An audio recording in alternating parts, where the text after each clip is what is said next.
Hey guys, subscribe for daily content. And if you're shopping for gear, make sure you check out the description for the newest items at some of the very best online retailers. There's also links for some of the items that I personally recommend. Thanks! What's going on YouTube? Metal Complex here, and today I've got another interesting knife review / knife overview to share with you guys. This is the new Kunwu Compact Chad. I've got carbon fiber, and I've actually got a diamond textured titanium. There's also a standard orange peel titanium. And you can also get it uncoated if you want to, which is actually the least expensive version. These are great knives. I've said this many times. If you are new or you're unfamiliar with Kunwu, check them out. They produce some of the nicest knives, I mean, dollar for dollar on the market, especially, if you're into the premium category. You can check these out down in the description if you want to. It does help my channel when you use those links, but that's entirely up to you. Thanks to Kunwu for sending these in. Thanks to my patrons for supporting me. Please make sure to follow me on Instagram at metal_complex and on TikTok at _metal_complex. Let's go ahead and get a measurement of this knife. You probably remember that I reviewed, in fact, like tons of different content creators have reviewed the full-size Chad, which you can get in a few different forms. I'll let you guys take a look at the website if you want to. The overall length of the compact Chad is 7¼ inches, so think Spyderco Para 3. I'll show you a comparison here in a minute. 3 inches on the blade length and 2.85 inches on the cutting edge. How about some size comparisons? Any custom scales you find in this section can be found down in the description under Original Goat and others. Wow, huge brain fart. You'd think I'd be able to say that by now. Very similar overall to the size of the AD 20.5. It does have more cutting edge slightly, but less handle length slightly. Let's put it up against the Spyderco PM2 and the Spyderco Para 3. You can see here what I'm talking about. Overall length is identical to the Para 3, but way more cutting edge, a little less handle length. And then finally up against the Benchmade Griptilian, or in this case the Ritter Hogue and the Hogue Deca. How's the action? The action's very good. It operates on a crossbar lock, which is what we have seen in combination with other locking systems from Kunwu. But they do a good crossbar lock. The knife is not going to disengage under normal use. This has, I don't know, I guess I would call it a light to medium tension Omega spring setup. Now, unless I am severely mistaken and mixing up a lot of the information that I have crammed in my head from reviewing thousands of knives on this channel, I'm pretty sure Kunwu used to include Omega springs with varying tension. Like they used to include some extra, like some high tension Omega springs. Maybe I'm wrong about that. I looked through both boxes with both of these, and neither of them had any additional Omega springs. Some people are going to, when they deploy this knife, but by the way, the deployment is great, and these little sort of tactical toilet flushers that are attached to the blade, they work really, really well, right? I mean, humor aside, yeah, they work really well. But some people are going to find that the Omega spring tension is a bit light, and so you don't get that really snappy feeling of the crossbar going back underneath the tang of the blade. I mean, as you saw, it's enough to keep the blade locked out and then some, but it just doesn't quite have that high tension feeling that some people might want. A lot of people might not care.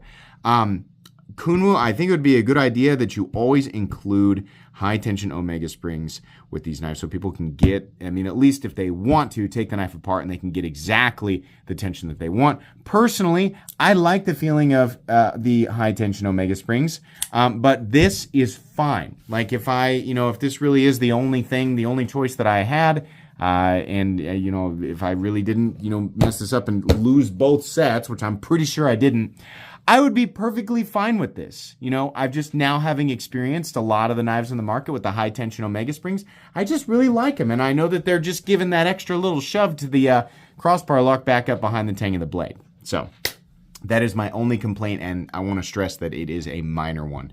Let's go ahead and do carry profile. Getting a little speedy there.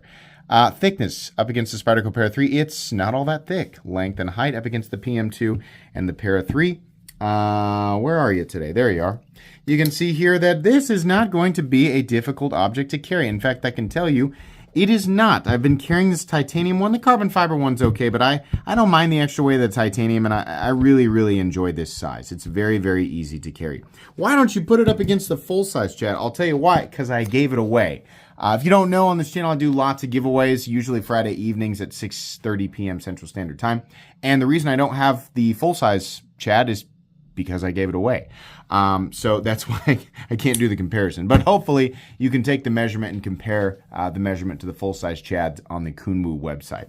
So anyways, let's go ahead and weigh it. What are we looking at for materials? We're looking at, in this case, textured titanium. Like I said, it also comes in the option of carbon fiber, which I will point out to you guys, this has a nearly full nested steel liner. It's not solid carbon fiber, and that's good. It's what we want, but it is noticeably lighter weight than the titanium one. And then we have, in this case, satin DLC polished. PM60 hardened to 66 to 69. PM60 is not a composition that we see very often, and I wouldn't even be able to compare whether or not other companies are hitting it in the optimal range. As far as I can tell, the reason that I can tell you that Kunwu is likely doing it correctly is because they are on the upper end of their HRC ranges when it comes to all of the steels they work with, including LMAX, Vanax, and I feel like there's another one in there that I'm missing. But they always hit those really high compared to other companies. So PM60 is not a composition that we're seeing a lot of. It does have very, very high wear resistance, and because of the specific composition it is, it's capable of hitting those higher numbers and still maintaining enough toughness that you can justify using it as an EDC steel. So really, really cool. I've got a couple of Kunwus in PM60 that I've been using, and they don't seem to be wearing down. So it seems like a great composition. The other cool thing is that this is actually DLC. A lot of you guys have seen me try to scratch this stuff with metal bits, even the tip of another knife. I have a short on it. In fact, this is the real deal. This is awesome stuff. It's part of the reason why I say Kunwu is really dollar for dollar doing some of the best premium work on the market. But anyways, DLC coated, PM60, titanium in this case, and I think actually on the titanium ones, do they also add the, yeah, they're the same. There's still a liner in there, even though we've got titanium scales, so it's probably just so that they all, can be outfitted with whatever scales if you have multiple. But anyways, let's go ahead and weigh the titanium one, and then let's weigh the carbon fiber one. So the titanium compact Chad comes in, unsurprisingly, at 4.48 ounces, and the carbon fiber version comes in about an ounce less, almost, at 3.56 ounces. Neither of them are very heavy, even though this weighs an ounce over and doesn't have, like, the perfect ratios when it comes to, like, how long the blade is versus how heavy the whole knife is. I still find it to be relatively well balanced, and honestly, that's just not enough weight to bother me. I just like the feeling of titanium. But this guy, 3.5 ounces carbon fiber. If you really want to go lightweight, you can go that way. Anyways, let's go ahead and do a hardware check. I will get out my tools as per usual. My tools are very inexpensive and very recommendable. You can find them right down in the section of my description that talks about the tools I use on this channel. If I can actually get the bits out, there we go. Oh, do I still have these backwards? I do, yeah. From the last review, actually, I put them in backwards. So the pivot and likely the rest of the hardware, if we can confirm this, because this is the one, there we go. It's just hard to see on that one. This is going to be a T8 right here. And the body screws are going to be T8. The pocket clip screw is going to be T8. Everything except for the screws that allow access into the crossbar lock area, or to remove those tabs. If you want to take this apart, it will be kind of similar to a Benchmade knife, but honestly, they're a little bit easier just because of the way they're constructed. Still not the most fun disassembly when you're working with Omega springs. After you do it once, though, it gets dramatically easier every single time. As long as you have the right tools for the job, you should be good to go. Let's go ahead and measure blade stock thickness, and then we can get on into the meat and potatoes here. The blade stock thickness, which is, there we go. Good Lord. All my stuff today.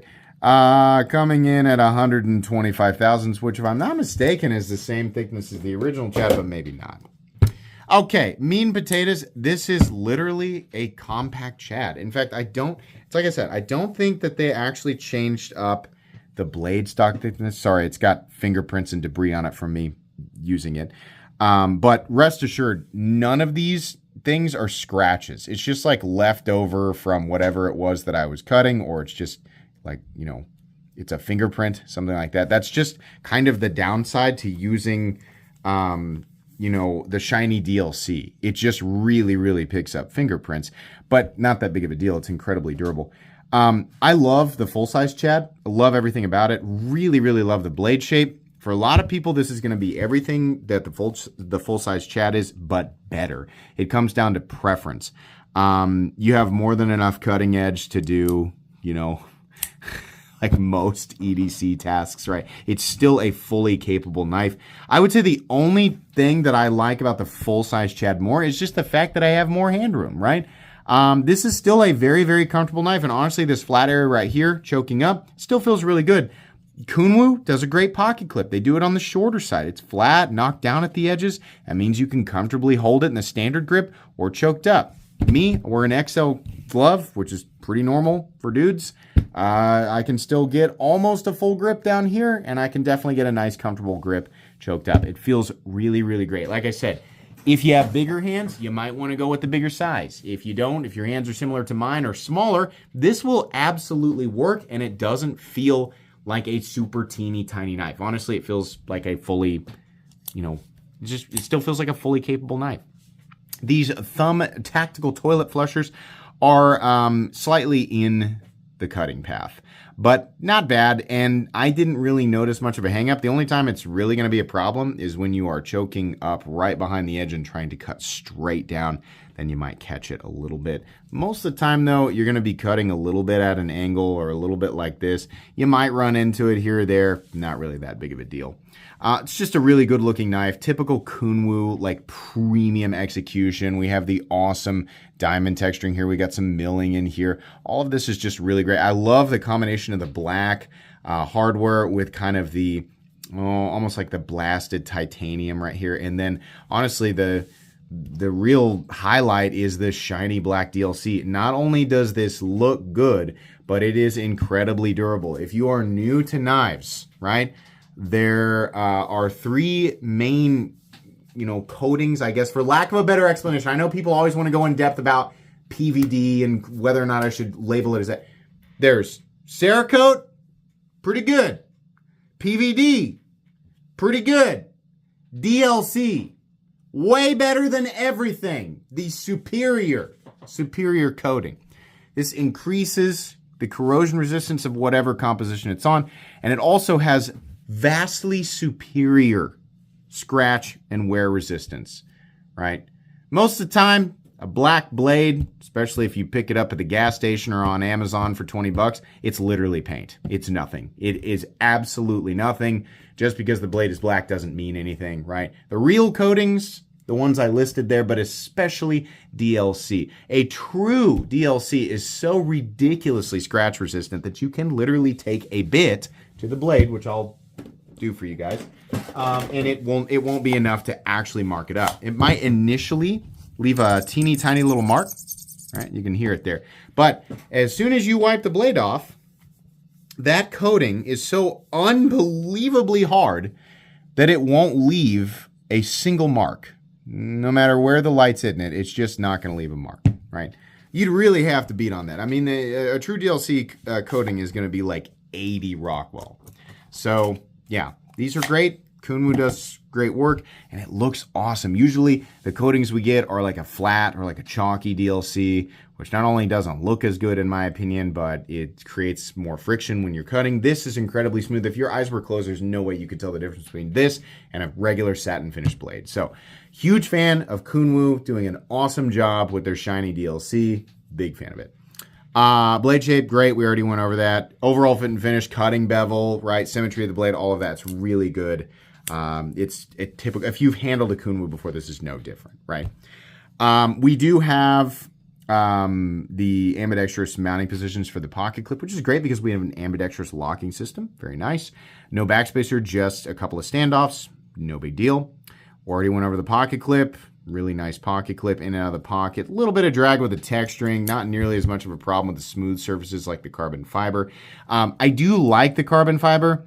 I really wish that Kunwu would get into contouring this stuff, because the titanium always ends up looking really nice, but this guy is essentially the same price as this guy. I think these two, like the base price of the knife is $239, and then you're going to pay $249 for carbon fiber, maybe $259 for texture, something like that. It's all within the same territory. Number one, why? Why are we paying the same amount for carbon fiber? And number two, it's really hard for me to choke down this kind of flat, plain carbon fiber for the same price. Honestly, I think the price should be less, but if the price isn't going to be less, I would really like it if this, and truthfully, if the titanium were contoured. I know that they can do it. So I'm less impressed with the carbon fiber at the same price. You know, if they wanted $200 for the carbon fiber one, I'd be like, okay, that's totally fine. But this is, it's fine. They did a good job with it. It's just a very lackluster overall aesthetic. But for those of you who really put a lot of value in sort of maximizing the cutting edge to the total amount of weight you're carrying around, and you're a big fan of this aesthetic, then, you know, maybe the carbon fiber is going to be a little bit more valuable to you. I do like the contrast of this light bronze between, like, this is a very attractive looking knife outside of the kind of plain Jane carbon fiber, but the color contrast is really, really cool. I'm just wondering how magnificent would this knife be if the carbon fiber were slightly contoured, right? And you didn't get this perfectly uniform pattern in the car. You know, when they contour it, it kind of stretches. One of those, it's sort of, I can't remember. I can't think of exactly the right word, but it sort of bends everything and gives it a very, like with carbon fiber specifically, it gives it a very obvious three-dimensional look. And I really, really like that, right? Flat carbon fiber just never really looks all that great. Sometimes, you know, the flat textured titanium can still look cool, but when you contour this stuff, it just ends up looking a lot better in my opinion. So, but anyways, ambidextrous mounting positions with a pocket clip, nested clip, one screw, all great. Carry depth is fine. A little bit of drag on the textured surfaces, not as bad on the carbon fiber. You have a stop pin located right here. No shouldering, but we don't really need that. No blade play whatsoever. Completely solid up, down, left to right. No stick, no pivot lash. Very smooth and decently snappy. Would be a little bit more snappy with high tension omega springs. So like I said, this guy comes in, I think the best priced ones are the textured or the orange peel textured titanium. In fact, that's probably really going to be the best option.